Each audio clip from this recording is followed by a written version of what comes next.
Bonjour à tous, donc première vidéo Let's Talk. Donc je vais rappeler le concept tout d'abord. Donc le concept de Let's Talk, c'est de pouvoir échanger sur des sujets du quotidien, des interrogations qu'on a sur la vie amoureuse, la vie de famille, le travail, peu importe. Donc chacun m'a rappelé que je ne suis pas psychologue en soi, ni psychiatre, je ne suis pas médecin. C'est vraiment de pouvoir interagir comme si on était entre amis, en famille, voilà, de pouvoir échanger des fois sur des sujets pour lesquels on n'ose pas parler avec ses amis, avec ses proches, et donc de pouvoir voilà, échanger. Ça reste anonyme, 100% anonyme. Le concept, c'est quelque chose de décontracté, vous le voyez, il n'y a pas de montage, je suis assise sur une chaise à vous parler, donc il n'y a pas de, voilà, pas de pression, il n'y aura pas de méga montage, les noms ne sortiront pas, je vais juste donner des prénoms pour que les personnes puissent se reconnaître, mais ça sera tout. Donc on va pouvoir partir sur la première vidéo. Donc les deux sujets, bon, j'ai reçu quelques messages et j'ai tiré deux sujets qui me paraissaient intéressants. Bien entendu, les autres ne sont pas inintéressants, hein. C'est vraiment deux sujets sur lesquels j'avais plus de choses à dire pour débuter, et de toute façon, il fallait choisir. Le premier sujet, c'est la peur de lancer un projet. Donc c'est un message que j'ai reçu de Sarah. Et le deuxième sujet, c'est les rencontres durant le confinement. Donc on va partir directement sur le premier sujet. Donc Sarah me contacte en me disant « Bonjour Mélodie, j'aimerais lancer un projet de sculpture sur bois, mais j'ai peur et je n'ose pas tellement en parler avec mes proches. » Donc déjà, merci Sarah pour ce message qui me permet de lancer ma première vidéo. Donc merci à toi. Je pense que lancer un projet, c'est toujours quelque chose de positif. Faut vraiment voir ça comme une opportunité. Mais il faut surtout prendre en compte que lancer un projet, ça s'étudie. Il y a beaucoup de gens qui se lancent parce qu'ils ont envie de créer telle ou telle chose, de lancer une start-up, de lancer leur entreprise dans tel ou tel domaine, de directement prendre un local.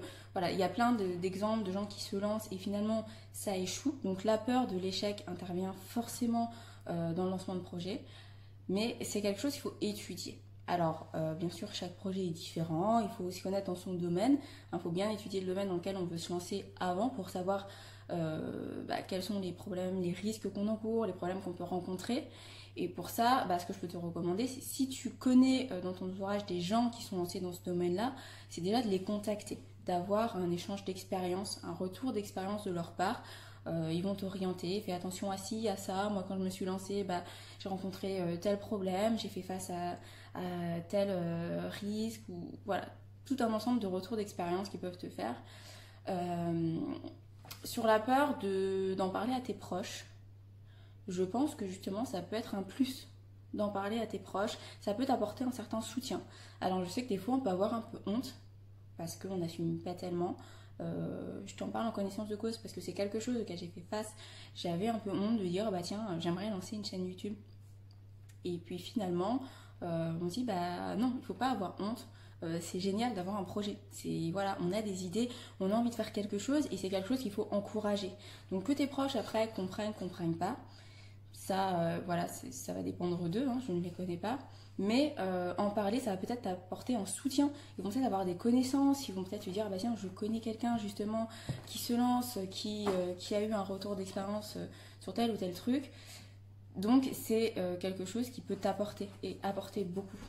D'avoir le soutien de ses proches, ça peut être vraiment dans les moments difficiles. Par exemple, si tu lances ce projet et au départ tu ne vends pas tellement de sculptures, c'est quelque chose qui peut arriver, qu'il faut prendre en compte. Ça risque d'être psychologiquement compliqué. Et ça, les proches peuvent apporter ce soutien qu'on n'a pas si on lance ça seul. Il y a un dernier point que je voulais aborder, c'est bien sûr l'étude financière. Je ne sais pas si tu vas lancer ce projet parce que tu ne m'as pas donné énormément de détails dessus, mais lancer ce projet en parallèle de ton travail, si tu travailles actuellement, ou si tu vas lancer ça comme activité principale. Si tu lances ça comme activité principale, il faut vraiment faire attention à l'étude financière qu'il y a préalablement à faire, se dire à partir de quel point ça va être rentable, étude de rentabilité. N'hésite pas à contacter quelqu'un qui est spécialisé dans le sujet pour vraiment t'accompagner. Il y a des gens qui font ça très très bien. Et ça permet de lancer le projet avec les fonds nécessaires, d'avoir un capital de départ de côté pour pouvoir justement parer à d'éventuels premiers mois un peu compliqués de savoir comment tu vas gérer pour l'envoi, etc. Donc c'est vraiment, il faut mettre sur papier si ça peut t'aider, voilà, définir financièrement combien il va me falloir, comment je vais faire pour telle et telle chose. C'est vraiment la phase de préparation qu'il faut bien anticiper avant de se lancer. Mais mon message de fin sur ça, c'est vraiment si tu as fait l'étude et que ça te paraît bien, ou si tu fais ça, si financièrement ça risque d'être un peu compliqué, surtout pour te sortir un premier salaire que tu ne peux pas, si par exemple tu n'es pas chez tes parents, tu as un loyer, des charges fixes, dans ce cas-là, lance ça à côté. Mais surtout, fonce, n'aie pas peur de lancer un projet. Si c'est rentable, si c'est viable, fais-le. Ça peut être une expérience géniale et comme ça tu n'auras pas de regrets par la suite. Il faut tenter et peut-être que ça ne fonctionnera pas, mais au moins tu auras vécu cette expérience, tu tireras un enseignement de cette expérience-là et puis derrière, si ça se trouve, tu lanceras un deuxième, troisième, quatrième projet, on ne sait pas, et peut-être que les deux ou troisième ne fonctionneront pas et que le quatrième va fonctionner parce que tu auras eu ces retours d'expérience, mais il ne faut pas se limiter à cause de cette peur, parce que la peur, quand tu te bloques à cause de la peur, derrière tu as des regrets et c'est dommage de vivre avec ces regrets-là. Sur le deuxième sujet, on va aborder maintenant le deuxième sujet, donc j'espère Sarah que j'ai pu répondre à tes questions. Le deuxième sujet c'est Karine qui nous l'envoie. Et donc Karine m'écrit bonjour Mélodie, j'adore le concept de ta chaîne, je te remercie Karine. Actuellement avec le confinement, c'est difficile de faire des rencontres, ça fait 2 ans que je suis célibataire et j'aimerais bien rencontrer quelqu'un à 27 ans. Pour moi, c'est quelque chose d'important. Entre parenthèses, les hormones me travaillent. Ça peut se comprendre. Donc, elle me dit ensuite, je ne sais pas trop comment faire avec le confinement. Plus d'accès aux boîtes de nuit, plus d'accès aux bars. Ça devient compliqué et je ne suis pas trop site de rencontre. Alors, c'est un sujet d'actualité. Effectivement, avec le confinement, c'est beaucoup plus compliqué de faire des rencontres. On n'a pas, à partir d'un certain âge, c'est vrai que jeune, on a cet environnement de l'école, du sport. Adulte, c'est parfois plus compliqué parce qu'on n'a plus cet environnement de rencontres de l'école. On a notre travail. Pour ceux qui ont une activité, il y a l'activité. Et puis, on a notre cercle d'amis.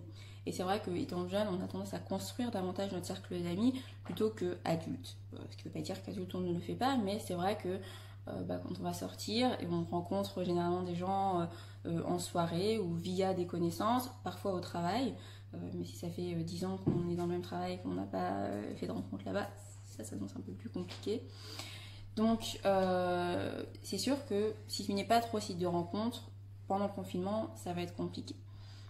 Si ce n'est pas site internet, forum ou applications, toutes celles qu'on connaît, qui sont très, très connues maintenant, c'est compliqué. Alors je sais qu'on a tendance des fois à se dire les applications de rencontres, c'est pas quelque chose de sérieux. Les gens qui sont sur ces applications-là, ils vont rechercher une histoire qui n'est pas sérieuse et qui est pour un soir, quelque chose de volatile. C'est pas le cas de tout le monde. Alors oui, tu peux tomber sur de nombreux profils qui vont rechercher une histoire d'un soir, qui vont chercher à s'amuser, à se faire plaisir. Voilà, chacun recherche, il n'y a pas de jugement, chacun recherche ce qu'il veut. Mais il n'y a pas que ça. Histoire personnelle, je connais des gens qui se sont mariés après s'être rencontrés sur Tinder. Et pas qu'un couple, j'en connais plusieurs qui maintenant ont des enfants. Et voilà. Donc c'est, j'ai envie de dire, un peu l'évolution de notre société également. Maintenant, il y a des applis de rencontres qui permettent de faire des rencontres virtuellement dans un rayon prédéfini. À un certain âge, c'est quelque chose qui facilite. Alors peut-être que si tu te sens seule parce que ça fait 2 ans que tu n'as pas eu de relation, 2 ans que tu n'es pas dans cette séduction, il peut y avoir aussi des peurs, la peur d'aller vers l'autre, la peur de faire le premier pas, de se lancer, de montrer un intérêt envers la personne. Et l'appli de rencontre, ça peut permettre justement de faire ce premier pas de manière plus facile. C'est pas que je t'encourage à aller forcément vers des applis de rencontre, hein, mais je pense qu'en temps de confinement, honnêtement, je vois pas d'autre solution. Les bars sont fermés, les boîtes de nuit sont fermées, on peut pas trop voir notre cercle d'amis, donc à part des présentations via des cercles d'amis également. Au travail, si jamais tu as des gens qui te plaisent au travail, je ne sais pas, et qui sont célibataires, voilà, pourquoi pas se lancer, mais en dehors de ces environnements-là, ou si tu as des activités sportives, culturelles. Là, tu peux rencontrer des gens, mais sinon, vraiment, ouais, je t'invite à essayer au moins. Je sais qu'il y a des gens qui se bloquent sans avoir essayé les applis de rencontre. J'avais le même avis que toi, hein, étant célibataire, j'allais pas du tout sur ces applis de rencontre parce que je voyais pas l'intérêt et que j'aimais pas du tout le concept. Mais en ayant échangé avec plusieurs personnes qui utilisaient ces applis de rencontre, et ben justement, on se rend compte que ça permet un contact plus facile. On sait pourquoi la personne elle est là. Si tu matches et qu'elle match, tu sais déjà que la personne elle te plaît et que tu lui plais. Donc il y a quelque chose, la glace est un peu brisée, il y a quelque chose qui se facilite puisque quand tu vas dans la vie de tous les jours voir quelqu'un, finalement tu n'es pas sûr de lui plaire. Et donc là, sur l'appli de rencontre, tu sais que si tu peux communiquer avec la personne, s'il y a un double match, dans cette Tinder, je ne connais pas toutes les applications de rencontre, la manière dont ça fonctionne, mais la plus connue, celle que je connais davantage, serait Tinder. Voilà, s'il y a double match, bah, tu sais déjà que quand tu vas aller échanger avec cet homme ou cette femme, et bien forcément, c'est qu'il y a attirance des deux côtés. Donc ça permet de briser la glace, ça facilite. Et puis en temps de confinement, si tu vis seul, si c'est compliqué aussi cette solitude, c'est peut-être ça, hein, le fait, si ça fait 2 ans que tu es célibataire, donc tu dis qu'il y a les hormones qui te travaillent, mais il peut également avoir cette solitude créée par le confinement, le fait de ne plus voir ses amis, de ne plus trop voir sa famille, enfin du moins les voir s'ils sont dans un périmètre auquel tu peux accéder légalement, pour nous. Voilà, ça peut être compliqué et donc on peut avoir ce besoin de parler, juste d'échanger, d'avoir ce jeu de séduction pour commencer, pour se remettre un peu dans le bain, et ces applis-là peuvent être pas mal. Vraiment, alors je sais pas si, voilà, si mes conseils seront positifs pour toi, mais ce que je peux te conseiller vraiment pour clôturer, et ben, c'est d'essayer les applis de rencontre. Ça te plaît pas, finalement tu te feras ton avis en ayant essayé. Mais si tu n'as pas essayé, je pense qu'il faut quand même tenter le coup pour voir si jamais ça peut te permettre voilà, d'avancer un petit peu et de changer ton avis dessus. Il n'y a pas que des gens qui recherchent des plans d'un soir, il y a des gens qui recherchent plus, qui sont peut-être perdus au milieu de toutes ces personnes qui recherchent un plan d'un soir, mais c'est quelque chose qui se tente, surtout en période de confinement. Voilà, donc on a abordé aujourd'hui les 2 sujets. Je suis partie sur 2 pour pas faire une vidéo trop longue. Maintenant, dites-moi dans les commentaires si vous préférez peut-être qu'on fasse 3-4 sujets. Bon, je pense qu'après ça va faire un peu beaucoup. Le but étant pas de faire des vidéos où je parle pendant 50 minutes. Mais voilà, donc n'hésitez pas à m'envoyer des messages si vous voulez aborder des sujets, si vous avez des recommandations à faire.